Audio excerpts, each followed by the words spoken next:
রোগী মোসাম্মদ তৃষা খাতুন।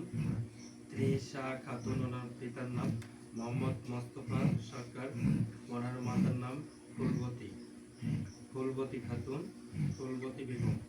আপনি দয়া করে মায়া করে আমি যে ঠিকানা বলতেছি সেই ঠিকানা অনুযায়ী আপনি দেখেন তৃষা খাতুন কি করতেছে, কোথায় আছে, কেমন আছে, কি অবস্থাতে আছে। দয়া করে মায়া করে ওনার রাশিটা ধরুন, ওনার রাশিটা ধরুন, ওনার রাশিটা ধরুন। আউযু বিল্লাহি মিনাশ শাইতানির রাজিম। বিসমিল্লাহির রহমানির রহিম। এই বিসমিল্লাহ তুমি এত লোক সর্বশক্তিমান তোমার নামে করলাম, দোহাই দিলাম তোমার পিতা মাতা, দোহাই দিলাম তোমার মা মাতা মহাজাদা চেষ্টা করে দোহাই দিলাম শিব শিব মহাশিব।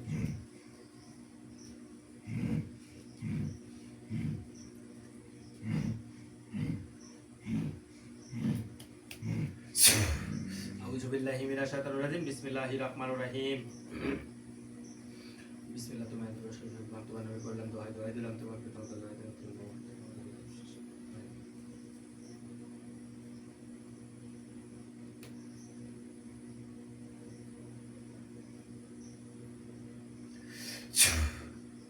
আউযু বিল্লাহি মিনাশ শাইতানির রাজিম। বিসমিল্লাহির রহমানির রহিম। এই বিসমিল্লাহ তুমি এত লোক সর্বশক্তিমান তোমার নামে করলাম, দোহাই দিলাম তোমার পিতা মাতা, দোহাই দিলাম তোমার মা মাতা মহাজাদা চেষ্টা করে দোহাই দিলাম।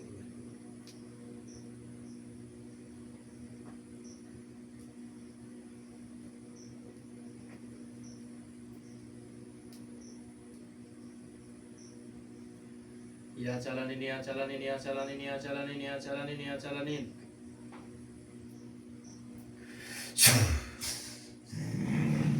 এই তৃষা খাতুন কোথায় আছে, কি অবস্থাতে আছে? তৃষা খাতুনের রাশি ধরুন, রাশি ধরুন, রাশি ধরুন। এখন আত্মার ভিতরে প্রবেশ করেছে। এই তৃষা খাতুন কোথায় আছে, কি অবস্থাতে আছে? আমি দেখতে পাচ্ছি সে একটি রুমের ভিতরে আছে। রুমের ভিতরে আছে। আচ্ছা, তৃষা খাতুনের শরীরে কোনো বান কুফুরি, কোনো কালো জাদু, কোনো কিছু দ্বারা তাবিজ কবজ দ্বারা শরীরটা বন্ধ আছে কিনা দেখেন তো। আমি দেখতে পাচ্ছি কোনো কিছুই করা নেই। কোনো কিছু করা নেই। ওনার শরীরে কোনো বাধ্যবাধকতা আছে? না, বাধ্যবাধকতা নেই। ওনার উপরে কোনো জিন চালানি করা আছে? না, তাও নেই। প্রিয় ভক্তবিন্দু, আসসালামু আলাইকুম ওয়া রাহমাতুল্লাহ। প্রিয় ভক্তবিন্দু, আজকে যে এই যে তৃষা খাতুন, এই তৃষা খাতুন একজনের আসলে খুবই কতিপয় শত্রু। এই তৃষা খাতুন এমন একটা বাজে মেয়ে, যে মেয়ে আসলে আপনাদেরকে বলে বোঝাইতে পারবো না। কারণ সে প্রত্যেকটা ক্ষেত্রে একটা পরিবারের সাথে একদম পরিবারকে নিঃস্ব করে ফেলেছে। এই কারণে তাকে মরণ বান দেওয়া হচ্ছে। তো এই মরণ বানের জন্য যে প্রক্রিয়াটি করা হয়েছে সেটি হচ্ছে যে এই যে একটি পুতুল দেখতে পাচ্ছেন, এই যে পুতুল, এটা যে মানুষ যেভাবে আমাদের মুসলিম ধর্মে মারা যাওয়ার পরে যেভাবে কাফনের কাপড় দিয়ে মোড়ানো হয়, কাফনের কাপড় দিয়ে মোড়ানো আছে। আর হয়তো লেখাগুলো বুঝতে পারতেছেন না, পুরো যে কুফরি কালামগুলো সেগুলো এর মধ্যে লেখা আছে, কাফনের কাপড়ের মধ্যে। যে পুতুল আছে সেই পুতুলের মধ্যে লেখা আছে।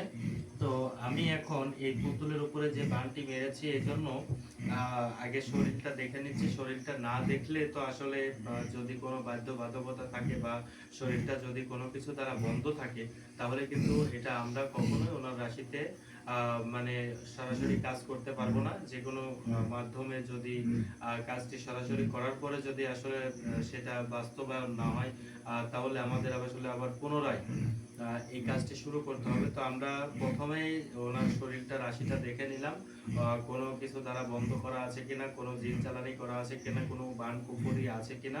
যদি থাকে তাহলে আমরা কাজ করতে পারবো না। এই জন্য আমরা আগে দেখে নিলাম।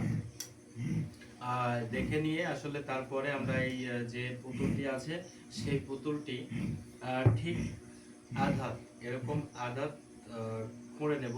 করে নিয়ে কবর আকৃতি করতে হবে, ঠিক সেম যে কবর, এই কবর আকৃতি করে এই পুতুলটা দাফন করতে হবে। এবং দাফন করার পরে ওইটা মাটি দিয়ে চলে আসতে হবে। আসার পরে 3টা দিন কাজ করতে হবে। 3টা দিন কাজ করার পরে যে মরণ বান আমরা মারতেছি, এই যে কাপড়ের কাপড়ে যে লেখাটা আছে, এই যে লেখাগুলো আছে, এই লেখাগুলো যত দ্রুততম মুছতে থাকবে মাটির নিচে, তত দ্রুততম অ্যাকশনটা ওই শরীরে প্রবেশ করবে এবং ওই শরীরে দ্রুততম কার্যকরী শুরু হবে। তো এই তৃষা খাতুনকে আসলে কি বলবো, অত্যন্ত একটা বাজে মেয়ে। যে মেয়েটার কারণে একটা সংসার, পুরো সংসার ধ্বংস হয়ে গেছে। এই ধ্বংস হওয়ার কারণে আমি তাকে পৃথিবী থেকে বিদায় করে দিতে বাধ্য হচ্ছি। আমি সকল বিষয়গুলো শুনেছি, আমাকে যেভাবে বলেছে ঠিক সেরকমই উপায় হয়েছে। আসলে সেরকমই তাদের সাথে কিছু করেছে।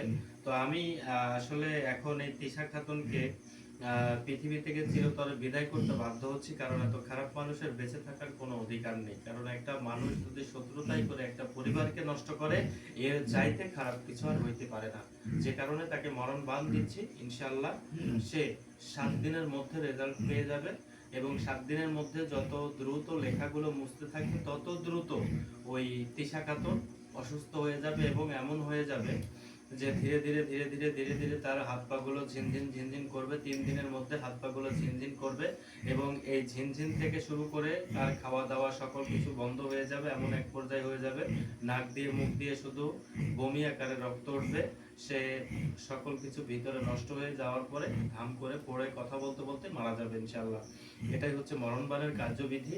তো আসলে হুজুর আপনি দেখেন তো দয়া করে মায়া করে, আমি যে লেখাটা লিখেছি কাপড়ের উপরে, সে লেখাতে কোনো ভুল ত্রুটি আছে কিনা, বা এগুলোতে পুতুলের মধ্যে নামগুলো বা লেখাগুলো সঠিক আছে কিনা, আপনি একটু দয়া করে মায়া করে সেগুলো একটু বলুন।